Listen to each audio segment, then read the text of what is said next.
لا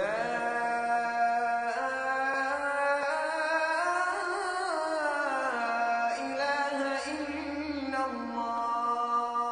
Bismillahirrahmanirrahim. Assalamu alaikum wa rahmatullahi wa barakatuhu. Nous sommes encore une fois en compagnie de ce livre aux 1000 remèdes, le Coran. Et nous sommes dans la sourate des prophètes. Une sourate que je choisis et dont je choisis un passage qui nous parle de l'invocation. Au fond, que je relis à ce passage de la sourate Al-Baqarah lorsqu'il parle du jeûne du mois du Ramadan, et il nous parle que, et si on t'interroge, si mes serviteurs t'interrogent à mon sujet, wa idha sa'alaka ibadi anni fa inni qarib. Et si mes serviteurs t'interrogent à mon sujet, je suis proche. Fa inni, je suis proche. Qarib. Ujibu da'wat ad-da'i iza da'an. Je réponds à l'appel de celui qui m'appelle lorsqu'il m'appelle. Dieu répond. Dieu répond. Dieu répond. Le miséricordieux répond. Le capable de toutes choses répond. Rien ne l'empêche de répondre à ton invocation, à mon invocation. Il m'a tant répondu. Oui. Et il a répondu aux prophètes et aux messagers. Et regardons la manière dont les messagers l'ont interpellé et comment Dieu subhanahu wa ta'ala a répondu à leur appel. Et je relis donc ce passage au passage d'Al-Baqarah et d'autres passages que je citerai dans la sourate de la fourmi et dans la sourate du grand pardonneur, Ghafir. Et ces passages commencent ainsi. Il s'agit donc du passage qui commence du signe 76 et se termine au signe 90, que je vais réciter rapidement ou lentement, parce qu'il faut savoir lire lentement pour comprendre plus profondément. Wa Nuhan, et rappelle-toi aussi de Noé. Idh nada min qabl, lorsqu'auparavant il appela. Fastajabna lahu, nous lui répondîmes donc immédiatement. Et nous exaucâmes son souhait. Fanajjaynahu, et nous le sauvâmes donc, wa ahlahu, ainsi que sa famille, min al-karbil azim, de la grande angoisse. De cette grande angoisse donc Dieu le sauva. Nous le sauvâmes donc. Donc il nous donne des exemples. Un prophète qui fait appel à Dieu, il est dans une difficulté, la réponse est immédiate. Le secours vient. Et nous le secourons donc contre le peuple qui traitait nos prodiges de mensonges. وَنَصَرْنَاهُ مِنَ الْقَوْمِ الَّذِينَ كَذَّبُوا بِآيَاتِنَا إِنَّهُمْ كَانُوا قَوْمَ سَوْءٍ فَأَغْرَقْنَاهُمْ أَجْمَعِينَ. Car il s'agissait de gens qui vivaient dans le mal et nous les noyâmes donc tous entièrement. Il s'agit du déluge. Wa Daoud wa Suleyman, et rappelle-toi aussi de David et de Salomon, quand ils eurent à juger au sujet d'un champ cultivé où des moutons appartenant à une peuplade étaient allés paître la nuit, et nous étions témoins de leur jugement. Nous étions là. Comme nous étions présents au moment où Noé appelait et que nous avons exaucé son souhait, nous étions aussi là lorsque David et son fils Salomon étaient en train de juger. Nous la fîmes comprendre à Salomon, c'est un don que nous avons donné. Salomon a mieux compris que son père David, qui était aussi sage, l'affaire et su juger. Et à chacun nous donnâmes, nous avons donc fait don au kullan. Et à chacun nous avons donné la sagesse et le savoir, et nous asservîmes les montagnes qui exaltaient et chantaient la gloire de Dieu avec David en sa compagnie, ainsi que les oiseaux. Et c'est nous qui étions en fait ceux qui faisions tout cela, qui étions les acteurs principaux de ces prodiges-là.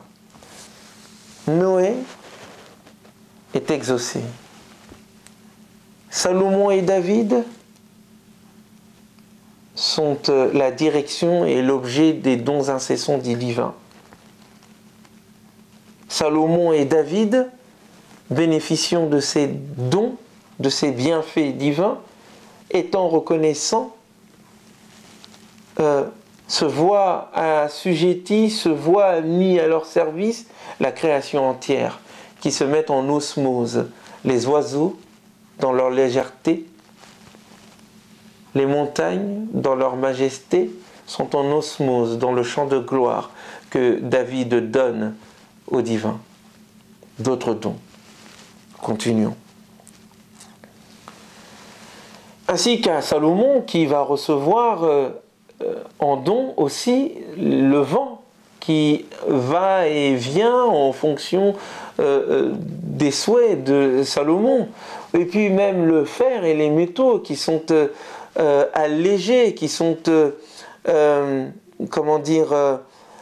mis à disposition de David afin d'en faire des cottes de mailles pour la protection des êtres humains lorsqu'ils sont en guerre. Tous ces dons sont donnés à ces prophètes. Mais continuons. Et toujours à Salomon, à qui fut donné le vent, des shayatin, des démons sont aussi donnés à son service. Tout cela en tant que don. Ayoub, nous dit le Coran.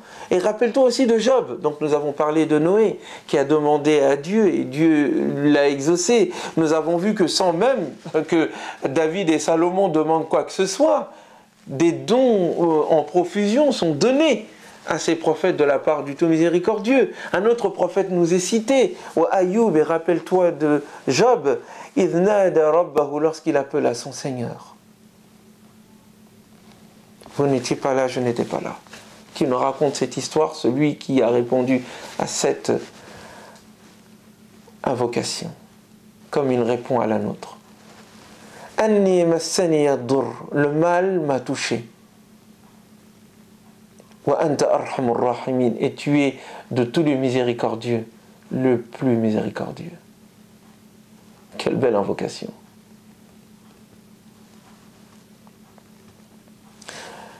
Vous voyez, mes chers amis, ça change des heures et des heures de tarawih que nous faisons, des invocations sempiternelles que nous chantons et qui ne sont pas exaucées. La foi, c'est l'intime conviction que la réponse vient lorsqu'on appelle, et donc l'appel n'a pas besoin de fioritures, elle va à l'essentiel. Tu es le plus miséricordieux. Réponds donc à mon appel. Le mal m'a touché. Immédiatement la réponse se fait. Fastajabna lahu. Nous lui répondîmes donc immédiatement. Nous exaucâmes son souhait. Fakashafna ma bihi min durrin. Et nous le guérissâmes du mal qui le touchait. Wa ataynahu. Et en plus, wa ataynahu ahlahu. Nous lui rendîmes, nous lui donnâmes les siens, et d'autres encore avec lui, rahmatan min indina, comme en tant que miséricorde de notre part, et un rappel, un souvenir pour ceux qui sont des adorateurs. Oui, ce n'est pas juste spécifique aux prophètes, parce qu'ils sont proches du divin, c'est pour tous ceux qui sont adorateurs et donc espèrent au divin. De même que Dieu a répondu à Job dans son mal, il répondra à tes invocations dans les difficultés que tu rencontres. Ne regarde pas, ne regarde pas ta position par rapport à Job, au prophète, mais regarde le divin qui a répondu à Job et qui te répondra aussi. Sa miséricorde, elle embrasse toutes choses et elle t'embrase toi aussi et elle t'embrasse. Et beaucoup de gens disent nous ne pouvons pas invoquer Dieu parce que nous ne sommes pas assez pieux. Non, parce que au fond, tu dénigres la miséricorde de Dieu. Aux yeux de Dieu, Job, toi ou Mohammed sallallahu alayhi wa sallam, vous êtes pareils. Face à la grandeur de Dieu, nous sommes tous égaux. Mais les uns par rapport aux autres, nous nous différencions par rapport à la conscience que nous avons de la grandeur de Dieu. Ces prophètes nous ont devancés parce qu'ils sont plus conscients que nous de la grandeur de Dieu. Mais vis-à-vis de Dieu, quand il répond à Mohammed, quand il répond à Ayoub, quand il répond à Noé sur eux tous la paix, c'est la même chose à son niveau que lorsqu'il te répond à toi. Donc, Dhikra, c'est un rappel. Lil Abidin, pour les adorateurs. L'exemple de Job est un exemple pour nous. Il a appelé Dieu, nous appelons Dieu. Dieu lui a répondu immédiatement, il répond immédiatement à notre appel. Un autre exemple. Et il continue parce que ces adorateurs, il y en a beaucoup. Wa Ismaïl, rappelle-toi d'Ismaël. Wa Idris et d'Idris. Wa Dal-Kifl, c'est le nom d'un prophète dont nous ne connaissons pas exactement l'identité. Certains disent que c'est Bouddha, d'autres donnent d'autres mots. En tous les cas, il s'agit de pousser la recherche. J'ai quelques intuitions, mais le sujet ne prête pas au développement de cette question pour l'instant. Kullun, dit-il, tout cela, minas sabirin, font partie des persévérants. Vous voyez, l'adoration, la conscience de la miséricorde et la persévérance, ce sont les clés qui permettent la réponse immédiate à l'invocation que nous faisons. Et nous les fîmes tous rentrer fi rahmatina dans notre miséricorde. Depuis tout à l'heure, tout n'est que question de miséricorde. Ayoub de dire tu es le plus miséricordieux de miséricordieux. Et Dieu de dire nous avons fait ainsi, nous lui avons rendu les siens rahmatan min indina, comme étant une miséricorde de notre part. Nous les fîmes tous rentrer dans notre miséricorde. Tout le débat, toute la discussion, tout le propos n'est qu'un propos de miséricorde, de clémence, de gentillesse. Je me souviens, mon petit frère, quand je lui parlais de Dieu, il disait, Ali, que je salue, disait Dieu il est gentil. Je disais oui, Dieu il est gentil. Il me dit mais Dieu il est gentil. Je disais oui, Wallahi tu as raison mon frère, Dieu il est gentil. Dieu il est gentil. Dieu est bon. Il ne demande qu'à nous donner de sa miséricorde, qu'il nous donne tant. Une autre histoire, un autre prophète. Rappelle-toi, Wadhannoun, l'homme au poisson. Jonas, Yunus. Et Zahaba Mouradiban, lorsqu'il partit irrité, il était fâché. Il était fâché, son peuple ne l'a pas écouté. Il s'est irrité. Il n'a pas su être patient. Mais c'est d'une difficulté énorme que de se faire traiter de menteur par un peuple que l'on veut sauver du châtiment. Donc il partit, il les quitta Mouradiban Fadhanna, et il crut donc, il pensa que nous n'allions pas l'éprouver, que nous n'allions pas l'attraper, que nous n'avions pas de capacité pour le rattraper. Fanada fi dhulumat, il appela donc fi dhulumat, dans les ténèbres, dans les entrailles des ténèbres. La ilaha illa ant, il n'y a de Dieu que toi. Subhanak, gloire à toi, pureté à toi. Inni kuntu minaz zalimin, c'est moi qui faisais partie au fait des injustes. Fastajabna lahu, nous lui répondîmes donc immédiatement. Nous exaucâmes son vœu immédiatement.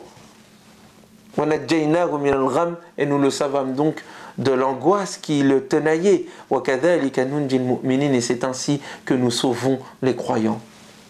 Il faut faire un point. Comment mériter que l'on soit exaucé? Il faut méditer ces passages-là. Quelle était l'attitude de ces prophètes-là pour recevoir immédiatement les dons du divin? Ils se rendaient compte de leur fragilité. Ils étaient conscients de la grandeur de Dieu et de sa miséricorde. Ils étaient persévérants dans leur action, comme Ayoub, comme Ismaïl, comme Dal-Kifl et d'autres encore. Mais ils étaient aussi conscients de leur erreur. Le prophète que voici, Jonas, en colère, s'en va et oublie qu'il est sous le pouvoir de Dieu. Il est éprouvé, il va être avalé par une baleine. Il se rend compte de son erreur et il ne dit pas dans son malheur, c'est à cause de toi Dieu. Il ne dit pas dans son malheur, mais qu'est-ce que j'ai fait, ya Rabb? Il ne dit pas, qu'est-ce que j'ai fait au bon Dieu? Non, il sait que le problème vient de lui, que l'épreuve ou le malheur qu'il subit vient du fait qu'il n'a pas été à la hauteur des principes. Et donc, reconnaissant son erreur, il dit que Dieu est au-delà de tout. Je suis conscient de ta grandeur, ô Dieu, et je suis conscient de mes erreurs, ô Dieu. Il n'y a donc pas d'autre Dieu que toi. C'est moi qui étais du nombre des injustes. C'est moi, ça vient de moi. Tout ce qui nous arrive, mes chers frères et sœurs, cela vient de nous. Wallahi. Tout ce qui nous arrive nous tombe sur la tête dans le monde musulman. Ça vient de nous. Bima kasabat aydikum. Toutes les invocations que nous faisons et qui ne sont pas exaucées, ça vient de nous. Nous n'invoquons pas Dieu. Non. Ce qu'on veut, c'est que Dieu soit au service de notre utilité, nous soit utile. C'est pour ça que eux sont exaucés et que nous ne le sommes pas. Soyons reconnaissants envers le divin et reconnaissons nos erreurs et nos fautes et demandons à Dieu de nous sauver, de nous-mêmes. Je faisais partie de ceux je faisais partie des injustes. Fastajabna lahu, nous l'exaucâmes immédiatement.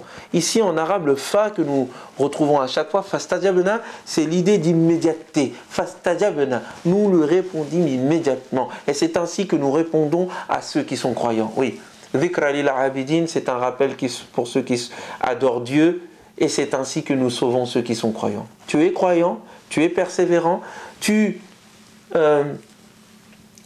fais partie des adorateurs, il n'y a aucune raison à ce que tu n'aies pas de réponse lorsque tu réponds, lorsque tu demandes à Dieu de t'aider. Et dernier épisode que le Coran nous donne, wa Zakaria, et rappelle-toi de Zacharie, idnada, lorsqu'il appela encore une fois son Seigneur, Rabbi, oh mon Dieu, la tadharni fardan, ne me laisse pas seul, wa anta khairul warithin, et tu es le meilleur des héritiers. Fastajabna, nous lui répondîmes donc immédiatement, wa habna lahu, et nous lui offrîmes Yahya, Jean, wa aslahna lahu zawja, et nous permîmes à sa femme de pouvoir enfanter. Les deux étaient âgés. Donc nous sommes à chaque fois au bord du désespoir. C'est que quand Noé appelle Dieu, matériellement parlant, un bon matérialiste dirait il est fini. Lorsque Ayoub appelle, il est dans une maladie où n'importe quel médecin diagnostiquerait la mort. Nous sommes dans une situation avec Jonas, avalé par une baleine, mais comment tu peux t'en sortir? C'est le désespoir complet là, autant suicider. Mais la foi est espoir. Là, nous avons une personne âgée, sa femme est âgée, lui-même est âgé, il se rend compte qu'il n'y a personne qui restera derrière lui pour continuer le message au sein des enfants d'Israël, mais il ne se dit pas c'est trop tard, parce qu'il est conscient que Dieu est capable de tout, parce que c'est Dieu. Et donc il appelle le divin. Et donc le divin exauce. Mais qu'est-ce qu'il dit? Innahum, car cela, kanu yusari'una fil khayrat, ils s'empressaient dans le bien, à faire le bien. Wa yad'unana raghaban wa rahaba, et ils nous invoquaient de tout temps avec espoir et crainte. Wa kanu lana khashi'in, et ils étaient pour nous Dieu du nombre de ceux qui étaient pleins d'humilité. Donc, être adorateur, être persévérant, se rendre compte de ses erreurs et faire partie de ceux qui sont pleins d'humilité, voici les 4 conditions qui permettent à tout un chacun, lorsque sincèrement nous invoquons Dieu, de nous répondre comme il répondit à ces êtres-là, choisis, parce que justement ils étaient conscients de sa miséricorde, de répondre à leur invocation alors qu'ils étaient au bord du désespoir. En tous les cas, matériellement parlant, en bon matérialiste, nous dirons c'est trop tard. Non, tant qu'il y a Dieu, il n'est jamais trop tard. et ses dons vont au-delà de ce que nous lui demandons. Comme il donna à Salomon et à son père tant de bienfaits sans même qu'il lui demande, comme il donna à Ayoub bien plus que ce qu'il demandait comme guérison, il nous exauce nous tout en nous donnant bien plus que ce que nous demandons. C'est la raison pour laquelle il dit dans d'autres passages Amman yujibul mutarra iza da'a. Mais qui? Subhanallah. Qui répond à l'appel de celui qui est en difficulté? Ilahu ma'allah. Y a-t-il donc un Dieu avec Dieu? Non. Non. Wa qala rabbukum, dit-il dans la sourate Ghafir. Et leur Seigneur de dire Udu'uni, appelez donc moi, astajib lakum, et je vous répondrai. Voilà l'annonce. Voilà l'annonce qui est faite à toute l'humanité. Appelez-moi et je vous répondrai. Appelons-le. Et il nous répond déjà avant même que nous lui demandions. En tous les cas, c'était ce que je voulais partager avec vous. Ces passages du Coran que nous méditons disent beaucoup plus que ce que je viens de dire. Et il y a beaucoup de choses à dire. Mais c'était juste vous donner, comment dire, quelques mets qui vous donnent envie de continuer ce repas, cette dégustation avec le Coran, pour nourrir nos âmes, pour nourrir nos cœurs. Bien des enseignements sont à tirer. Mais si vous pouvez, en tout cas après le visionnage de cette vidéo, vous dire que moi aussi Dieu me répond, Wallahi, ce sera déjà ça de gagner. Quant à moi, il continue de me répondre. Je n'ai jamais demandé quelque chose à Dieu sans avoir bénéficié de sa part une réponse. C'est pour ça que je l'aime. C'est pour ça que nous l'aimons.